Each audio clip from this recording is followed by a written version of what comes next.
મિત્રો કેમ છો? તો આજે એક નવું એવું મૂવીનું ટ્રેલર આપણે જોવાના છે. દશેરા કરીને છે, સારું એક્શન મૂવી છે. તો આપણે ટ્રેલર જોઈએ એનું કેવું છે, પછી કેવું રહે છે બોક્સ ઓફિસ ઉપર.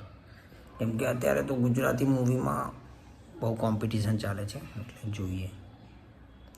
मैं इस जंगल की देवी हूँ। मेरा सर्वोच्च रूप बाघिन का है, जिसे साधारण जन बाघ माता के नाम से पूजते हैं। पर कठोर साधना करने वाले तांत्रिकों के लिए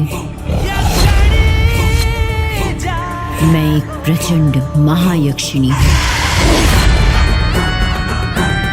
परंतु मेरे सरल भक्त हर दशहरे पर सच्चे मन से मेरी पूजा करते हैं और मैं उनकी बाघ माता